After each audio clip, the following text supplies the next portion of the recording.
I don't know what's going on in 2025. It's like the year of regret, especially from older actresses. Last month, we had Tracee Ellis Ross, who was about 52 years old, expressing regret for not marrying and having children. Then again, turning around and blaming men for everything. Now we have Cree Summer, age 55, who appeared on the Shambooty YouTube channel to talk about her experiences. Rewind! Now, if you guys remember the 80s and the 90s, you remember a show called A Different World. It was a spinoff from The Cosby Show, and Cree Summer played the spontaneous character Winifred Brooks, also known as Freddie Brooks. She was full of enthusiasm as a college student at Hillman College. But of course, Winifred Brooks was just a character, and Cree Summer had to grow, and that she did. Eventually, she got married and divorced. And of course, she has some regrets in her dating life, which was shared on Shambooty's YouTube channel. I want to kind of start off with some of the underlying issues. Which was this? Do you think that there's something that's like inherently man and woman with this conversation? Mm-hmm. Tell me about it. A little bit. Tell me. I mean, I feel like I'm very in my feminine. I always feel very in my feminine until I get with a particular partner. And then I feel very masculine. And unconsciously, I go to taking care of everything. I need the space to be both. I just haven't found it. I've only found the space where I am the masculine. Mm-hmm. Yeah, and not by choice. It's not a desire. If I'm driving all over town and taking care of everything, I don't lay down softly. I fall down and tired. You know what I mean?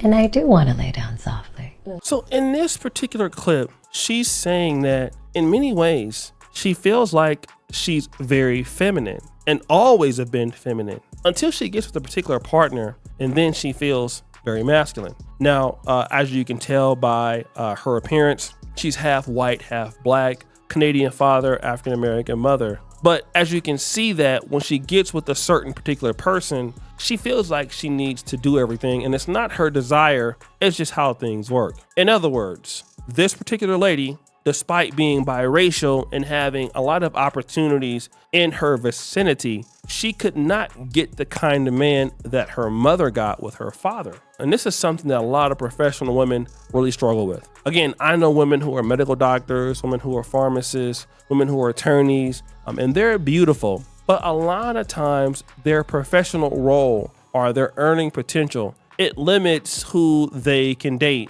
And of course, some of that aura or lack of femininity to the right man may basically turn that guy off, although they really feel like they are feminine. And what happens is they turn off all the guys that would be interested in them. And Cree Summer is still attractive, very beautiful, has always been attractive. But your attractiveness doesn't matter if you're not exuding the right femininity to the right man. And of course, let her tell it, she's never chosen the right guy and she only gets around the wrong guy. And the reason why you only get around the wrong guy is because the right guy doesn't want to deal with you. And this is something that a lot of women need to understand, that in order for you to be around what you need to be around, you need to understand what you want to be around. Imagine Apple, the greatest company in the last 30 years, not understanding who their products are going to be used by or what their customers need. Then they could never make money. They could never sell iPads. They can never sell MacBooks.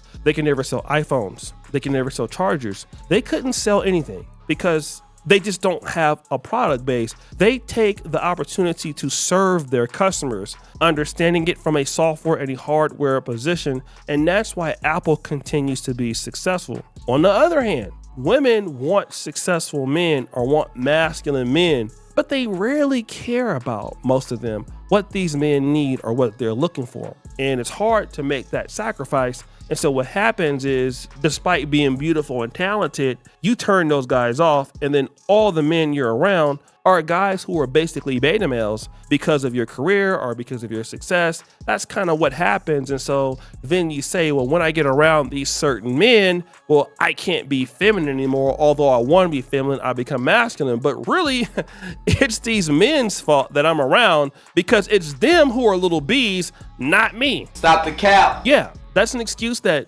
would fall on deaf ears, but that can't be true. You see, the problem with a lot of successful actors, especially when they came out when they were young, let's use Keke Palmer for an example. Keke Palmer has been successful from a young age. So same thing with Megan Good. They're both extremely good looking ladies, but because they've been breadwinners and their masculinity has been activated because they've taken care of their family the whole time, it's hard for Megan Good to submit to a man. That's why she's only married guys that were doing less than her or worse than her. Okay, if we look at Devon Franklin, if we look at Jonathan Major, these are men who make less than her, and it's hard for her to even think or consider the needs of a man that's doing better than her. The same thing is true with Keke Palmer and Darius Jackson. She's not going to give up, any leverage to a guy like that, because she won't give up any leverage to any other man that has more, because simply this is all she knows. So the excuse she's always going to be is, hey, I would be feminine for the right man, but you're never going to be ready for the right man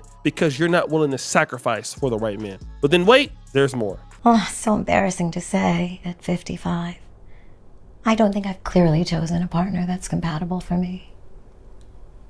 Yet. With all I know. I'm too smart to have chosen what I've chosen, Yeah.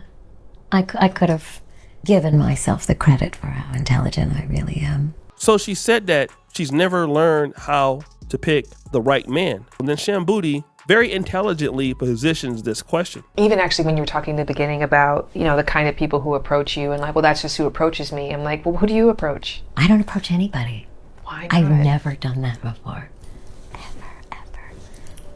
I don't think I've ever approached a man. I've never asked a man out. Why? I don't know now that we're talking about it. I mean, now that I think about it, I mean, what is there to lose? Right. Yeah. And then you get to actually be in the driver's seat and select. And I do love the driver's seat. That's to give yourself credit to not just that you didn't pick the right people, but you have to wait statistically for the right person to pick you. Yes, what a lovely gift. You're so right. Maybe I'll give it a try. You really should. I think I should. Your best sex, your best relationship, your most erotic life is like that way. Woo! That's really cool. It's very cool. A lot of people. Very cool. It's way better. I do. Now I want to try it. Oh my God, my girlfriends are just going to be like, we heard you say it on camera. It's on. So Shamboudi says, well, you've always picked the wrong guy. Well, why haven't you ever went toward the right guy? Now, I believe that Shan Boodram is some level of, I don't know if you want to call her a sexologist or sex expert. I do remember vaguely that Kevin Samuels did a show with her called Let's Talk About It, or Let's Talk About Sex. So Shamboudi is saying, hey, well, since the wrong guys keep coming to you, why don't you take the initiative to go after the guy that you want? And she is like, oh, I've never done that in 55 years. And that is also another indication that Cree Summer just doesn't care or want to put any effort into the men that she wants to be around. And ultimately, that would require some level of submissiveness, humility, compromise. And you can't tell me that somebody that's biracial that would be okay with marrying a white man or a black man or have that duality and can do that would be able to do so and have an issue. Now, she was married in the past to Angelo Pullen. I believe he was black, but a person like Cree Summer has a wide range. She can marry a white guy. She can marry a black guy, especially in her prime. But what that means is that really she feels like, well, I'm just too good to consider approaching a guy or even thinking about a compromise. And everything is about compromise. And this is something that a lot of women need to understand, and even certain men. When you want what you want, and if it's top of the line or if it's for you, you're going to give up something for it. Okay? That's just what it is. Whatever you want in life that you deem valuable, you're going to give up something for it. Now, you're only going to have an issue with it if you're unwilling to give up something for it. But in the case of Cree Summer, she just is. And this is the same thing that we keep hearing about Tracee Ellis Ross. Tracee Ellis Ross obviously doesn't want to give up anything for it. So now she is going to deal with younger men, and completely that's okay. But then at the same time, blaming the dating pool when you don't want to put in the effort for the kind of mate that you want, or you don't want to compromise. And the unwillingness to compromise means that you're not going to be able to grow. Every person in relationships or business that have continued to grow in any part of this world had to compromise and had to be willing to make sure that the other side felt incentivized to deal with them. Cree Summer is the same example as Tracee Ellis Ross. Doesn't want to incentivize the man to be with her and largely doesn't care, and then blames it all on her inability to pick the right man when you're really just unwilling to compromise or even care about what your partner wants. What we call that is selfishness. So guys, what do you think? It's your boy Shooty Jackson back at it again with another episode of The Celebrity Junk. I appreciate you for all that you do. Subscribe to the bell. We're out.